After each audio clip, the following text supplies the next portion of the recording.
Hi, welcome back to How to Gain Muscle from MacroWOD. I'm Peter Haas, and today we are talking about food, specifically the best foods for you to eat while you are on your mass.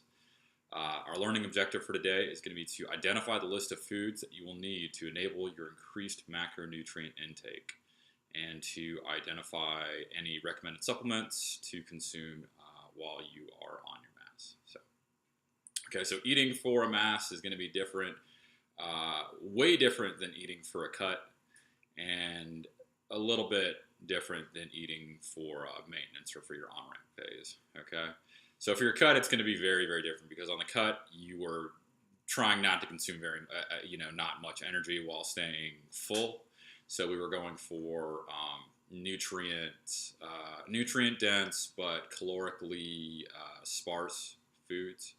So we were doing basically we were manipulating fat content because we had our protein spelled out, which hasn't changed from your cut to your on ramp to maintenance to your bulk. Carbs really haven't changed all that much, unless we might have maybe increased them a little bit. But the biggest variable will have been the fat, and will be the fat, and that's our main manipulator for total caloric intake. So in the cut, we were going for really lean stuff, trying to squeeze fat out from places, not specifically adding fat. On the bulk, we reverse that principle. So we're going to go towards fattier protein sources and denser, caloric sources to help get that in. Because otherwise, you just get you actually start bumping into you are too full to consume that much food. You can't consume. So we're actually going to go to denser sources. So we'll talk about that. And specifically adding fat, like just specifically putting fat on, adding fat to foods, and we'll talk about the best sources for that. So in terms of protein, that's going to be a relatively big shift if you were used to eating very lean protein sources on your cut or leaner protein sources on your on-ramp or for maintenance.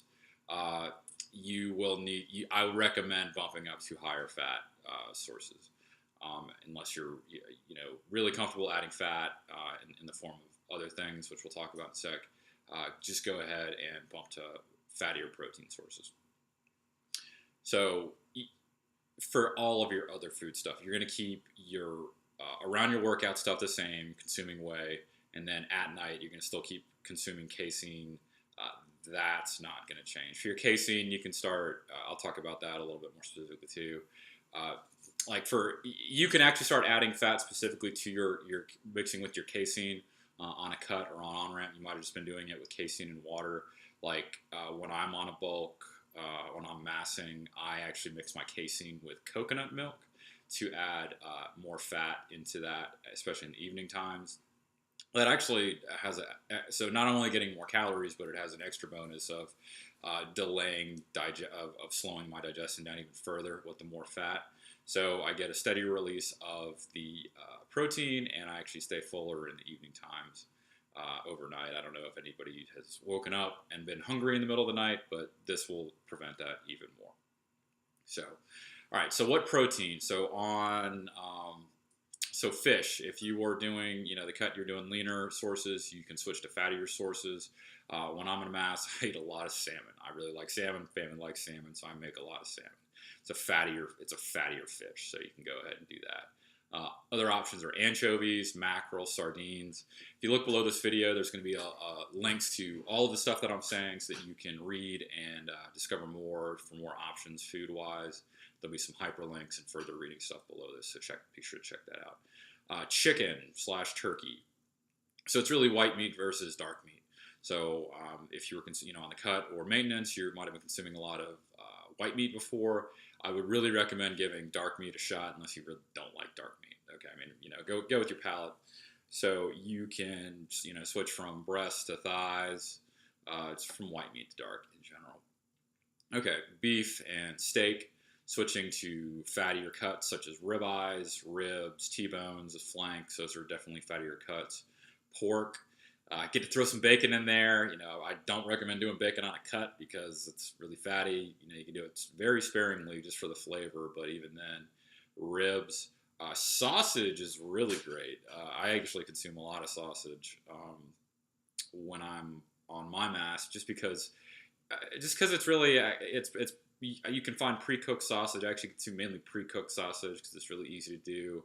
I'll do it a lot with whole eggs, which I'll talk about, in a second. Actually, and I'll lump that actually in with dairy. But yeah, so sausage is good. Bone-in ham, you can go do bone-in ham. The deli ham is usually pretty lean, but getting bone-in ham, it's usually got a rind of fat on the outside of it. You can start consuming that more. That's pretty good too. Dairy, switching to full-fat dairy, um, such as whole milk, cream, heavy cream. Yeah, you can start putting heavy cream in your coffee as an extra fat source. Going to full fat cheeses, that's kind of a combo protein, fat source.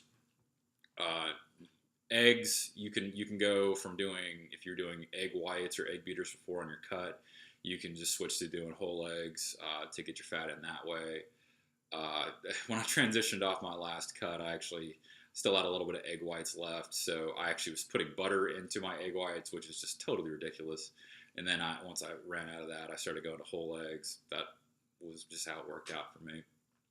Okay, so switching over to fattier protein sources will make it easier to consume it, and I mean, they're delicious. Okay, unless you really don't like dark meat or something else, most people find the fattier meat sources pretty delicious. So you get to, in this whole theme of enjoying yourself while you're on your mass gain phase, eat fattier meat, eat some ribs, go get some ribs, go get some nice good smoked ribs, make your own. But do that, that's a good way to enjoy yourself while you're on your mass. Okay, fat only sources. So this is how you can if you need more fat, if you need more calories total, you can just add in pure fat sources such as nuts, butters. They're really, like almonds, walnuts. Those are really good as a snack too. I do that a lot midday. Between lunch and dinner, I might have 1 or 2 ounces of almonds. Butters, you can do like peanut butter smeared on some apples or something, or celery if you want to do that. Avocado is an option that has carbs in it too, so you got to be careful with that just to make sure that you're hitting your macros. I do a lot of butter. Butter's really easy for me. I enjoy the taste of it, so putting butter on stuff. Or one of the things you might have done, and one of the things that I recommend do for a cut is not cooking in fat, to not add extra fat. Now I do recommend cooking in fat, so using butter to cook your eggs in or cook whatever meat you're doing. Using cooking oils like olive oil or canola oil. So actually, specifically, instead of using Pam for nonstick, just using butter and oils to cook in. Just weigh and measure those out, and then just measure out a tablespoon or a teaspoon or whatever your fat requirement is for that particular meal. And then just toss it in the pan and cook your protein in that. It's a really convenient way to do that. I mentioned coconut milk before. If you want to straight chug it, you can do that. I mix it into my nighttime casein pudding. It's really, really good that way. Really creamy that way. Really delicious that way. Mayonnaise is another option too. I use mayonnaise two different ways mainly. One, to dip. Like if I'm not doing chicken thighs, I'll take white meat and I'll make almost like a dressing or like a dipping sauce. I'll maybe mix it with mustard or barbecue sauce, and then just dip my chicken directly into that. And the other thing is coleslaw. I actually eat a lot of coleslaw. It's a 2-for-1 for me, for a variety of reasons. So one, you get your vegetables and your fiber that way, and then two, you can mix fat. You can mix mayonnaise into that. That's how you make coleslaw. You make a mayonnaise dressing, and then you whip it all together. So you can also buy that the dressing pre-made. I also actually do a lot of coleslaw on a cut because they make low fat mayonnaise, and that works great. So I could actually go back and forth. Funny story, my wife prefers me to make it with a low fat one, so I always make a low fat slaw, and then I just mix in extra mayonnaise to my slaw when I consume it. So that's the way. You might always be looking for ways to make it work in your household, so you're not just cooking 2 separate meals. That is one of the ways to do it. Another pure fat source is ranch dressing. All right, I'm in the South. Ranch is big. Where you are might not be, but we eat a lot of ranch. I love ranch, so I put ranch on my salad. When I do salads, it's pretty much going to be ranch salad dressing, but that applies to any creamy salad dressing, creamy vinaigrettes. fun. Again, another fun fact. Like I think of ranch and mayo is the same thing because they pretty much are the same thing. So you pretty much make a mayonnaise to make a ranch when you actually make it. So same thing. All right. So ranch, creamy salad dressings, and then like I mentioned before, cooking oils, olive, coconut, truffle. If you're into that, just make sure you're measuring all that stuff. Okay. So yeah, fat. I hope you're getting that. Fat. Add fat. That's how you're going to bump your calories up. So, big picture wise, you're really not changing how you're eating around your workouts because it's still mainly going to be whey protein and fast release carbs. Um, in your solid meal post workout, it's going to be that's where you might switch it up. Like I went from egg whites to whole eggs to get a little bit of extra. You're not doing a lot of fat in that meal. It's still mainly carbs, but you're doing more fat in that meal. So you can do that.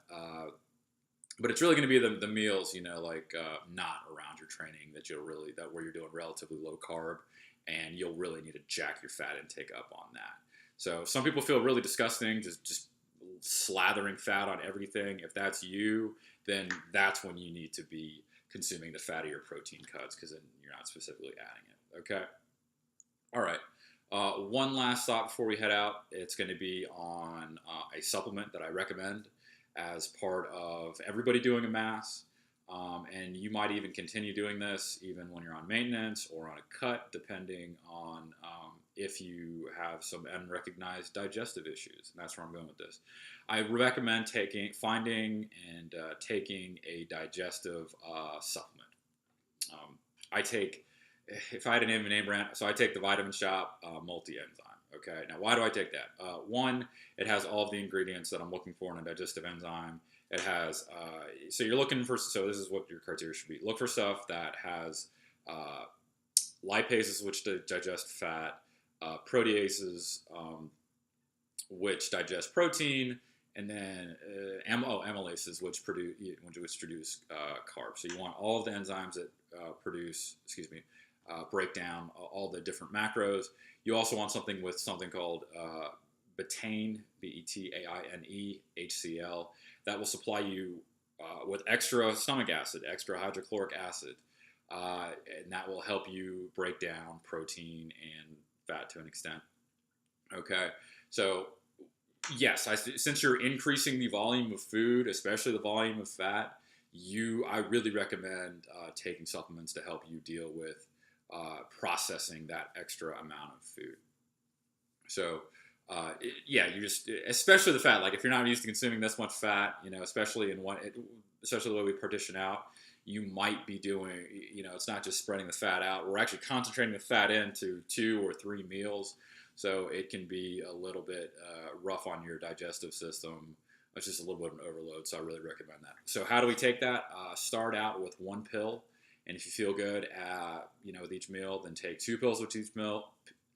Ramp up, do 3 from there. As soon as you start experiencing a little bit of heartburn, a little bit of a burning sensation, scale back to 1 pill. So if you take 2, you're fine. You take 3 pills and you notice you get a burning sensation, then your standard dose is going to be 2. Okay, so that will help you assimilate all of the macros you're taking in. It hopefully will make if you prevent any back end issues from occurring and from coming up, make that experience a little bit more pleasant for you. So do that to maximize your nutrient intake for that. Okay, so that's everything in a nutshell. Let's wrap up and recap real quick. So you will need to do more calorically dense foods, fattier foods. That's the main way we're manipulating our intake for our mass. So protein, you'll need to do fattier protein sources. And I don't have a list below this video. You will need to start specifically adding fat to foods, especially vegetables, or some of your carb stuff. You're doing some starchier stuff to help get that in, and then pick up a digestive enzyme. The other benefit of these, they're cheap. Do not let anybody charge you $50 for a bottle of enzymes unless you're buying like a 2-year supply, okay? They are cheap. I can get a 30-day supply for like $8, maybe less than that. If I buy, again, like 300 tabs, they are very cost effective. Okay. All right. Got any questions? Let me know. Good luck and have fun with your mass.